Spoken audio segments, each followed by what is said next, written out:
Hello and welcome to The Outer Shell, a podcast from Covalence Health, where we peel back the layers on the issues that actually drive healthcare in this country. I am Mike Rawan, founder and managing director at Covalence Health. We're a strategy firm based out of Washington, D.C., and what makes us different is pretty simple. We are a group of seasoned industry operators who emphasize on execution as much as strategic planning. Our team members have sat inside health plans, health systems, Medicare programs, managed care organizations, and health tech companies. These are people who have lived these problems before they advised on them. And that's what the DNA of this podcast is. Most healthcare conversations stay on the surface. They talk about what happened.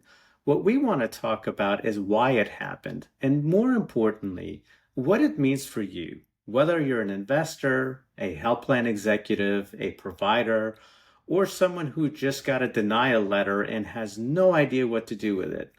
This show is built for people who want the real story and not just the press release. Now, each episode, I'll bring guests who have been inside the room.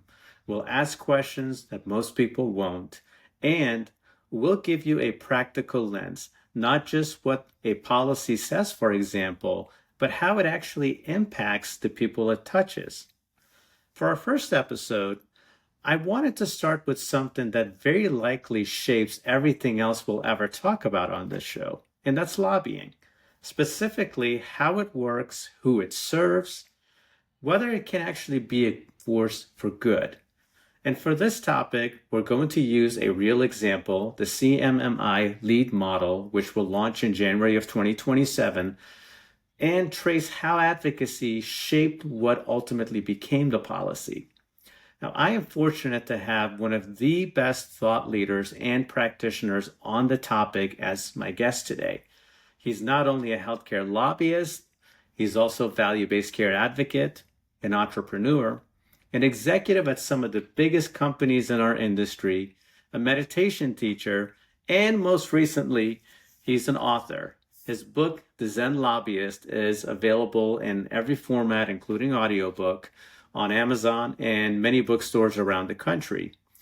And he's also someone who I've had the honor and pleasure to call a friend for over a decade now, Mr. Gary Jacobs. Gary, it's always great to see you, my friend. Welcome to the Outer Shell.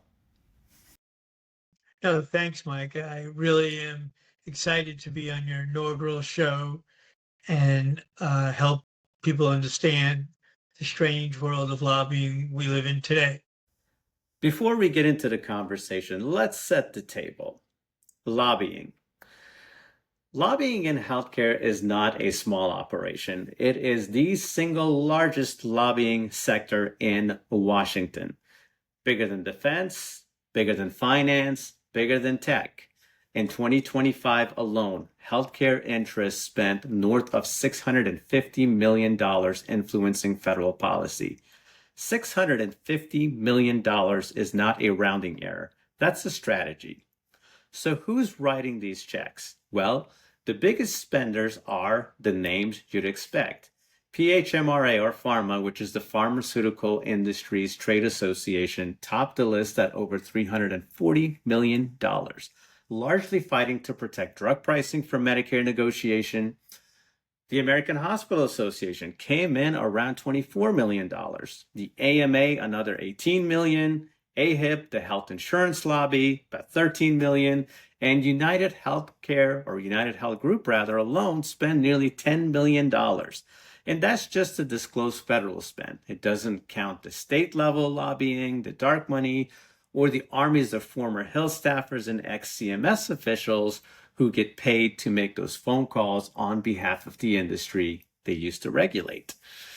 And here's where it gets a little uncomfortable. In 2025, all of these groups, nearly every major healthcare lobbying interest, opposed the budget reconciliation bill that ultimately passed. And they spent more than ever. And they lost. The bill cut nearly $1.1 trillion from Medicaid and the health insurance exchanges. Millions of Americans lost or are at risk of losing healthcare coverage. The industry fought hard, the patients lost harder. That's the story that shapes public perception of healthcare lobbying. It looks like powerful interests spending hundreds of millions of dollars to protect margins, not patients. And when you see prior authorization reform stalled for years while insurance companies spend billions denying claims, or drug prices that are 3 to 10 times higher in the US than anywhere else in the developed world, it's hard to argue with that cynicism. In the public imagination, lobbying is the reason nothing ever changes. But here's the question I wanted to explore today. Is that the whole story? Or is that the story of lobbying done without intention, without any real accountability to the people it's supposed to serve, without mindfulness? That's exactly what Gary tackles in his book, The Zen Lobbyist. And that's where we're going to go next. So, Gary, you've been doing this for a very long time, for over 20 years. And I think most people, even those people who work in the healthcare industry every day, have a pretty surface level understanding of how lobbying actually works. So let's start there. From where you sit, walk us through it. Who hires the lobbyist? What do they actually pay for? And what does a win look like? So, Mike, great question. Thank you for it. And to kind of encapsulate the model, which I describe in the book, um, there's a process that involves getting to know the people you're advocating on behalf of, and are they genuine in their intent? And do you really want to represent them as a client? Because Washington is fundamentally based in relationships. And if you're representing a interest that doesn't consistently fall in line with your own beliefs, you're going to be challenged and it's going to come through in your meetings. So authenticity to me is everything in the process. And what I challenge so to your question, how does lobbying really work? So there's an interest that wants to advocate on behalf of something. Let's look at the recent story of like TikTok. So it's relevant to everybody who's listening to us today. So TikTok was a company, um, Chinese based. My son happened to work for it, so I know a lot of the backstory too as well. But the truth was that it became necessary, and I would advance the proposition that all companies, it will become necessary depending on your field, where you are. If you're in a regulated industry, you need to have an active government relations component as fundamental part of your overall strategy in business. And in doing so, that means you have representation in Washington so that when an issue comes up, whether it's a regulation or a new proposed law, statute, you have to have some way to have input into it. Many people belong to trade associations, and the trade associations represent the industry interest, not a particular interest you may have, but the overall industry's perspective on an issue. And they have a process that gets them to consensus. And then they have former staffers, usually, who are now lobbyists on their behalf, advocating by going to member offices on Capitol Hill, talking to them about the challenges and advantages of any proposal that they're advocating for or advocating against. And they continue that process through the committee structure generally, and then eventually to the leadership of the majority party in both the House and the Senate. To do that, you really need access to those offices. And the best people that have access are either people with large checkbooks or former staffers that now work for trades or lobbying shops on K Street, but they get direct access to the offices, especially of members on committees of jurisdiction over your issue.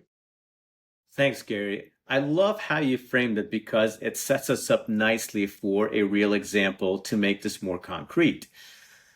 I think the LEAD model is one of the most instructive cases in recent memory of how advocacy actually shapes what a program becomes.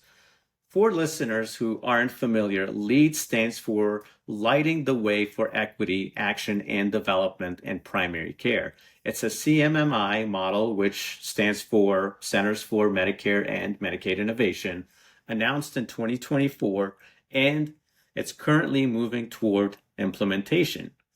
At its core, it's value-based care model designed to strengthen primary care, reduce unnecessary utilization, and improve outcomes, particularly for underserved populations.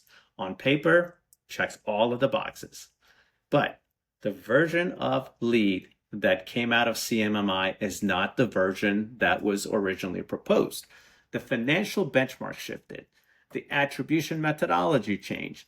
The risk adjustment approach was modified, and so much more. And if you trace those changes back, you'll find the fingerprints of advocacy groups and lobbyists, some pushing for more ambitious reform, others protecting their members from downside risk exposure. Gary, you've watched models like this get shaped in real time. What actually happens in the room, and what does LEAD tell us about how the sausage gets made? Great example, Mike. Thanks for bringing that up. So LEAD started in the first Trump administration through CMMI by the administrator, Adam Bowler, and it was called direct contracting. I was at the initial meetings and he was trying to get all of us involved in the model because if you're an innovation center director, you're absolutely selling engagement in a model that you think is going to test a premise that you want to advocate for. Because even in that role, there's advocacy required. So let me keep going. So it starts as direct contracting, which was a premise that was built on models of that were developed maybe 25 years ago by CAPG, which is the predecessor to America's Physician Groups. It was the California Association of Physician Groups. I was involved with them back then. And what we tried to do is have a direct contractual relationship between a physician organization and the Medicare program to manage a population of people. On Merit's really great idea. The intricacies of an idea like that get really complex and convoluted over time when you get into the financial arrangements and models. So the models put out there, we all do our due diligence. We look at actuarial modeling, we look at financials, we look at can we build this, and you get through that and you make a decision, go or no go. In my organization at the time, we decided to go full steam ahead in the program, as did many others. And the program was working. It had some nuances that were problematic that we discovered over time, but overall, it was a successful model. The challenge was it only started, the idea began during the first Trump era, if you will, the first Trump administration. But by the time the program was going to go live, it was now under the Biden administration with a new lead at CMMI, Liz Fowler, who had to really take the temperature of the politics, not only in Congress, but in the White House. Is this something that we want to keep doing or do we want to move on? Well, no new administration likes to take something from the old administration, especially if they're different parties. So the problem was direct contracting had now a reputational tag tied to the Trump administration and Republicans, and now the Democrats won, and they really did not want to have anything to do with it. I was now the co-chair of America's Physician Group's coalition on direct contracting, and I felt not only the need but the business desire to fix it and get it right and convince the new Biden administration and Liz Fowler and her team that this was not a political issue. This was an advancement of value-based care, moving it forward, and we really needed to do it.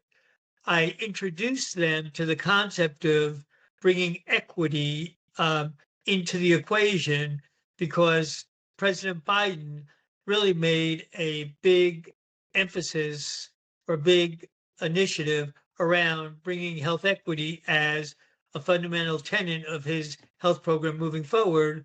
And they did not really have anything to show. So I introduced that model to Liz, and eventually, with a lot of support of our trade associations, National Association of ACOs, America's Physician Groups, Accountable for Health, and various other groups, it led to a new model that preceded now where we are today. And by doing that, called ACO Reach, it incentivized people to go into underserved communities and to do some of the work that we all wanted to do, but we didn't have the financial wherewithal, given the model's constraints, to do it effectively. So here's where I want to push back a little, because I think LEAD is actually the optimistic case. It's a model built around primary care and value. People in the room, for the most part, were at least arguing about how to do something good. The disagreements were more about design and not direction. But let's talk about something that happened just a few weeks ago, because I think it tells a different story. In early April, CMS released the final Medicare Advantage and Part D rate announcement. And buried inside the document was something that didn't get nearly enough attention. At least I don't believe it did. The final rates came in meaningfully higher than what was proposed in the advance notice back in January, a swing that translated to billions of additional dollars flowing to Medicare Advantage plans. At the same time, we're in the middle of a national conversation about Medicaid cuts, coverage losses, and whether federal government can afford to sustain the programs as it has. So the question that I keep coming back to is this. If lobbying can be a force for good, if mindfulness and intentionality can produce better policy, how do we explain a rate decision that looks, from the outside, like the MA industry protecting its revenue at the expense of everything else happening in the system right now? Gary, I'll give you the floor because I know your answer is more nuanced than the cynical read, but I want you to address the straight. It's complicated, right? And the challenge here is over 50% of Medicare beneficiaries are now in Medicare Advantage, and they not only like it, they look, if you look at the studies, they love it, and they love, why do they love it? They have $0 out of pocket generally. They have extended benefits beyond traditional Medicare. And interestingly enough, Mike, it's become a program that is very attractive to low income and underserved populations historically. So it checks all the right boxes in meeting the needs. And then it became a political football because there were challenges both on the Republican side and the Democratic side about MA's future, because there's always an issue of overpayment to MA plans when you compare them to traditional Medicare costs and Medicare supplement and just Medicare on a standalone basis. So why has Medicare Advantage historically been overpaid? it was to get more people involved in alternatives to traditional Medicare. Obviously, there's a new group emerging in Congress that's pretty loud around the issue of Medicare for all as an alternative or an antidote to private health plans in the Medicare space. I I have my own feelings about that, but it's a nice slogan and it's a cute idea, but truly we've got to incentivize providers to lower overall spend and to take more risk if we're going to really bend the cost curve.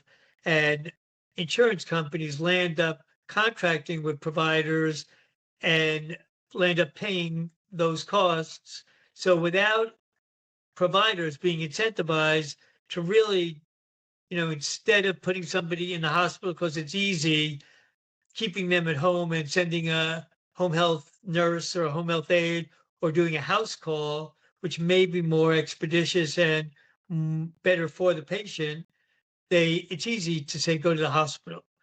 And when you get to the hospital, then we know hospital costs are just out of control right now and they need to be controlled. But that therein lies some of the fundamental issues that we're observing and watching in this debate. But at the end of the day, Republicans and Democrats, I believe, were going to support the original notice of proposed rule where the Medicare Advantage rates were going to be cut by, I think, 1 point something percent.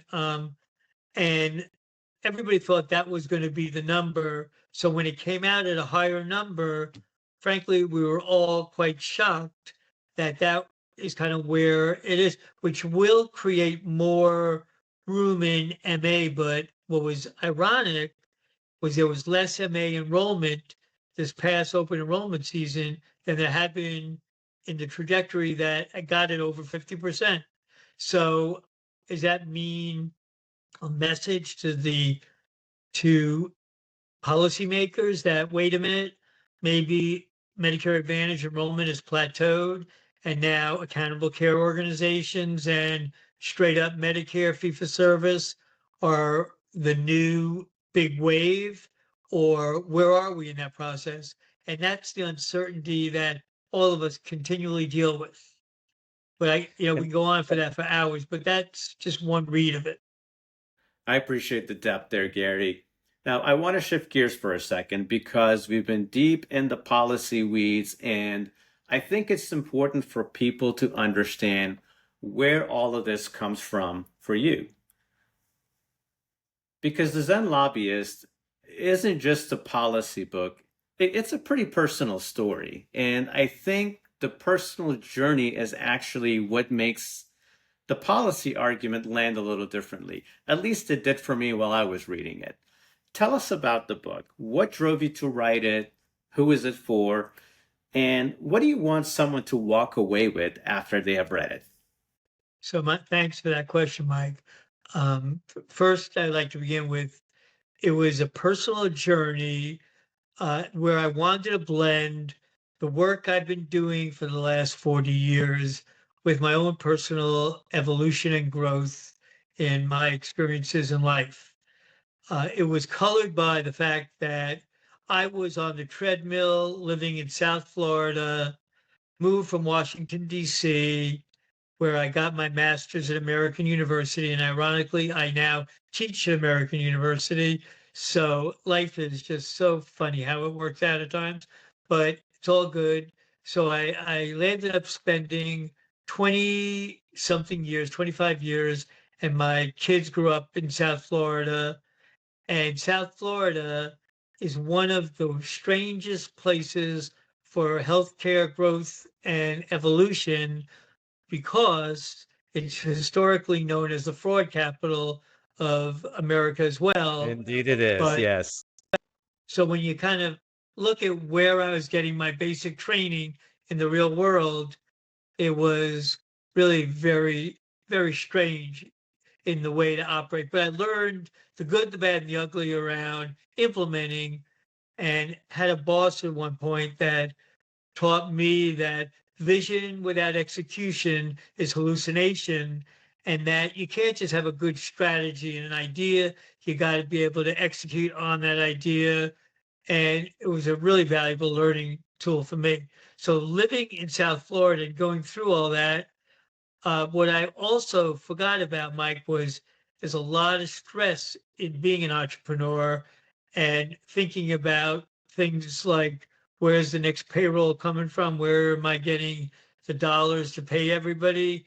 I got to keep a good face when really we're having struggles, and I don't want to share it with everybody because don't want everybody to fall down on the job. So a lot of that stress builds up in you, and you don't realize that you wake up one day, oh my God, there it is.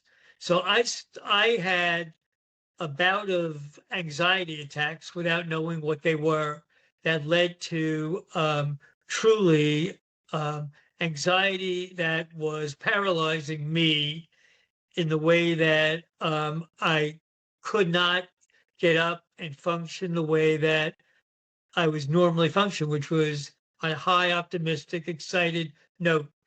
And the root cause of that, I thought, was an event that I described in the book where the CFO of the organization I was a franchise of said he just had a meeting with the FBI, and they're doing investigation of fraud in South Florida in home care, which was really quite normal, but that he had given my name as one of his clients.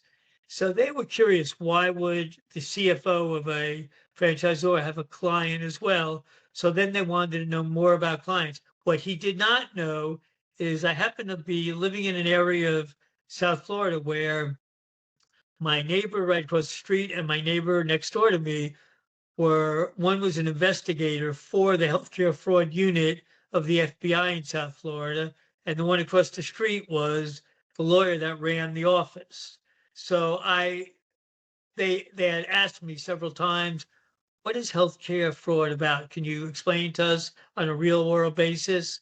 So feeling like A, they were my friends, and B, I'd rather be on the good side of the people doing the investigation than on the outside, I cooperated and helped them understand what healthcare fraud in home care in South Florida could look like without naming names and telling people. I just really wanted to educate them as to where the rules are, where they're not, et cetera, blah, blah, blah. So I ended up doing a lot of that. Eventually had to testify in front of a grand jury in Dallas on issues around this. But long and the short is that that's where I got my basic training, learned an awful lot, and it was great. But the stress built up inside of me, and the panic attacks that were brought on by the anxiety start to have a really deteriorating effect on my ability to function. So you go to doctor, works a little bit, and medication was all they wanted to give me. I did not want to take medication, and I didn't react well to it, and happened to find my way at a home health conference in San Diego with my wife, and we were enjoying the conference. And it was in San Diego where a brand new facility had opened in La Jolla called the Chopra Center for Wellbeing, led by Deepak Chopra. And he was teaching a new form of mindfulness and meditation. And I said, come on, Stace, let's go for the weekend and see what we can do. And it was kind of mind changing what we went through, and really taught me that the anxiety that I was living every day was a creature of me thinking I was somebody that I had to look to the public to be, but really wasn't me inside, and had to do a lot of work on myself, and only could do that through meditation, mindful practices, and yoga in general. And that became my lifestyle over the next period of the rest of my life, frankly. So the opportunity to write about that and write it from a context of healthcare was overwhelming. I had to do it. So I began the journey, found my publisher, and ended up 2 years later with a book. Thank you for that, Gary. Now let's bring it down to earth for a minute because everything we've talked about today lives at the intersection of policy and reality. And that's the gap where most organizations get themselves in trouble. And here's what I see, and this is happening in the market right now. A rule drops, a model gets finalized, a rate announcement comes out, and within 24 hours, everyone has an opinion. The trade press runs the headlines, the consultants send out the alerts, LinkedIn just lights up with hot takes. And then the hard question hits. What do I actually do with this? What do I do with this information? And unfortunately, sometimes misinformation. Because understanding what policy says and understanding what it means for your business, those are two completely different skill sets. The lead model is a perfect example. You can read the final rule cover to cover and still walk away without a clear picture of how it changes your risk exposure, your attribution methodology, your contract structure, or your go-to-market timing. The same goes for the MA rate announcement. The number that matters isn't the headline rate, it's what does it do to your benchmarks, your star rating strategy, and your medical loss ratio over a 3-year horizon. Most organizations don't have that translation layer in-house. They have the compliance teams that read for risk and finance teams, and then they model for impact.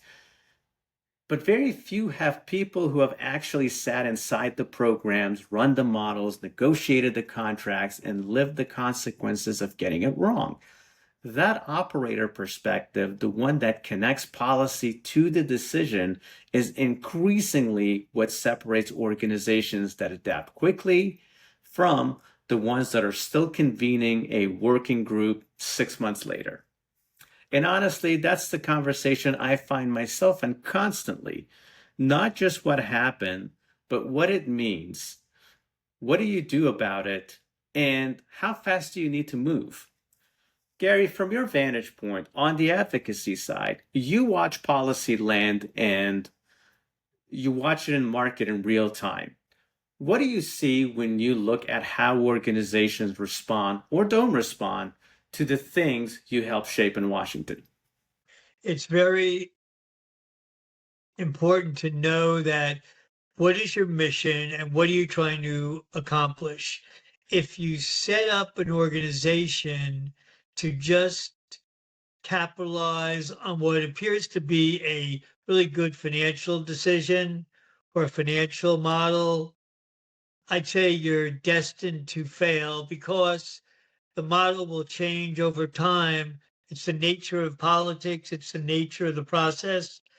Interesting, Mike, as an aside, and kind of getting through detail to that, during the Liz Fowler part of CMMI, when she was leading and the director, what's interesting is Liz created CMMI as one of President Obama's lead people in developing the Affordable Care Act with Nancy Mhm. Andrew Parle. They collaborated and developed the model, and there several years later, she's now the director of CMMI.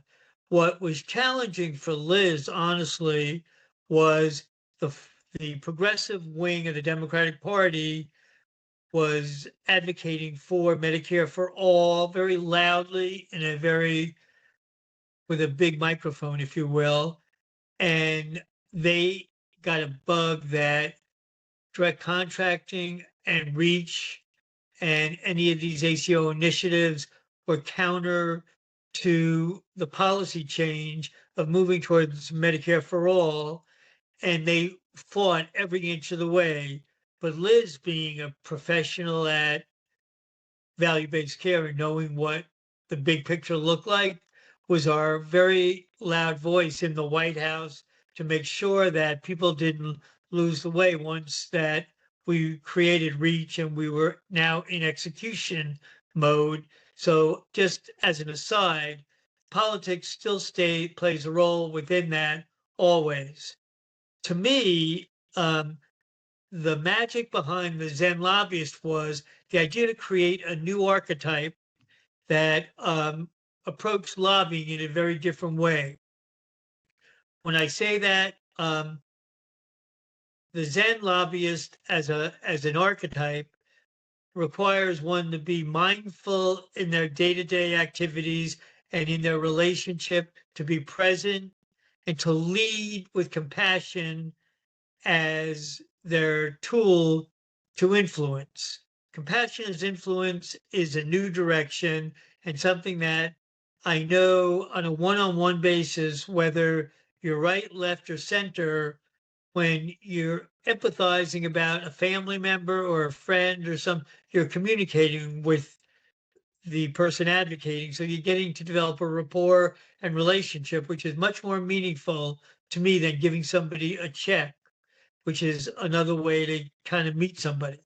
But the lobbyist has to do what I call the ACE principle: advocate, communicate, and educate, and be a bridge builder above all to all sides of an equation. You can't dismiss somebody out of hand because you think of them one way or the other, or the media has made them out to be something different than what they really are. Because you know what? At the end of the day, we're all human beings. We have same life problems. We have concerns. We have parents. We have grandparents. We have friends. And when healthcare hits, it hits all of those buttons and people relate to it. I also want to put out there that lobbying is a noble profession and you have to have an ethical framework and focus on service, because if you go back to the Declaration of Independence and the Constitution, without being too much, blowing the horn on this, the truth is that the right to petition your government is a fundamental right in these documents, and advocacy is a critical component of that. And just like free press and freedom of religion and the right to bear arms and all of these rights, the ability to advocate and petition your government is a fundamental right that we all have to be. But at the end of the day, in this new archetype, you also have to be really courageous and bold within the context of service to your country, to do the best you can in creating laws that are really good for humankind and are not just representing a particular good interest at that moment, which is really complicated to get into, which I'd love to talk more about, but I don't know if we'll have the time to do that today. Thank you, Gary. So here is what I want everyone to take away from this conversation. Lobbying isn't inherently villain. The process isn't broken because people show up to advocate. It breaks down when advocacy loses its purpose, when it becomes about protecting a position instead of advancing an outcome. What Gary showed us today is that mindfulness isn't just a personal practice, it's actually a discipline for better policy. And the LEAD model is a real world example of what's possible when the people in the room are paying attention to more than just their own interests. Gary, I'd love to hear your final thoughts.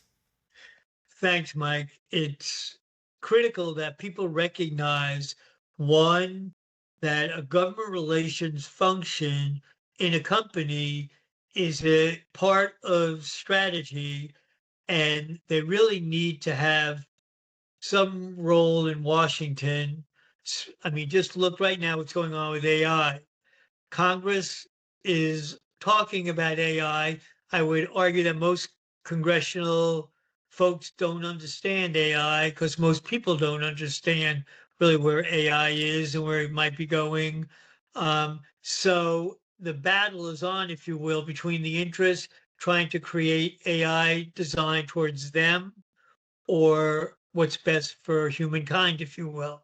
And that's a really great example to me of everybody should have a stake in the game here and play a role. And it begins at that citizens have a responsibility to not only petition the government on issues that concern them, but when your Congress people go home during a break or during holiday, go visit with them, understand what their issues are, let them come and visit your organization, let them get a taste of what the real truth of operating one of these federal programs is about, and let them understand it. Because if you're quiet about it, they won't have a context. And if they don't have a context, they land up going with what their party leadership is directing them to.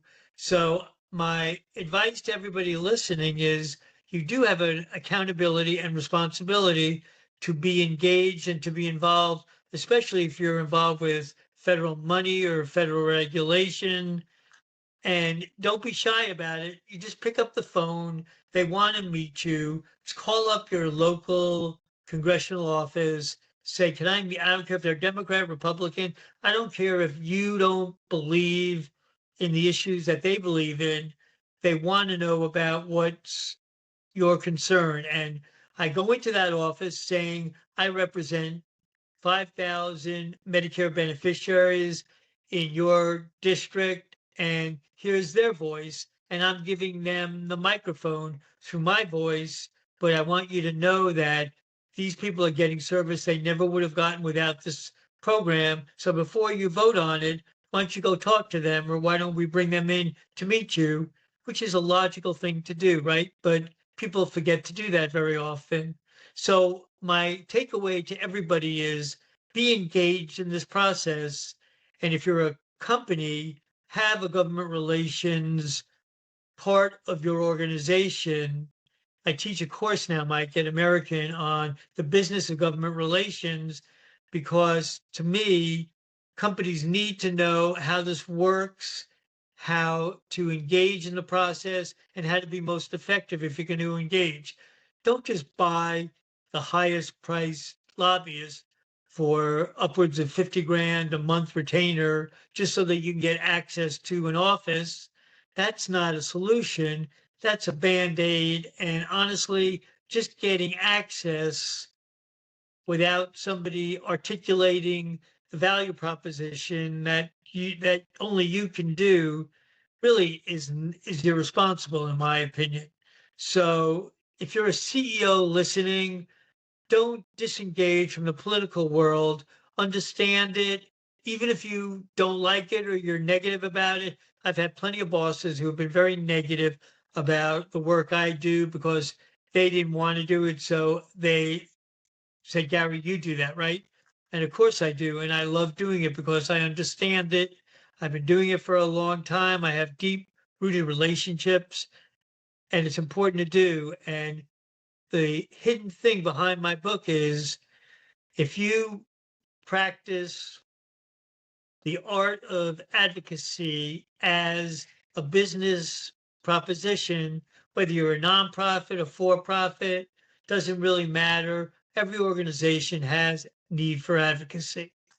Wake up, smell the roses, engage in it, and don't just buy your way through it. Be part of the process. Thank you. That wraps it up for this episode. Next episode, we're going deeper on the LEAD model, not the politics behind it, but the playbook for succeeding in the model. If you're a provider, a health system, or an operator trying to figure out how to actually win in value-based care, you don't want to miss it. If you found value in today's conversation, please subscribe wherever you get your podcast. You can also follow Covalence Health on LinkedIn, or visit us at www.covalencehealth.com for more insights, tools, and resources. Once again, I want to thank my guest, Gary Jacobs, and our listeners for tuning in. I am Mike Rowan. Thank you for listening to The Outer Shell.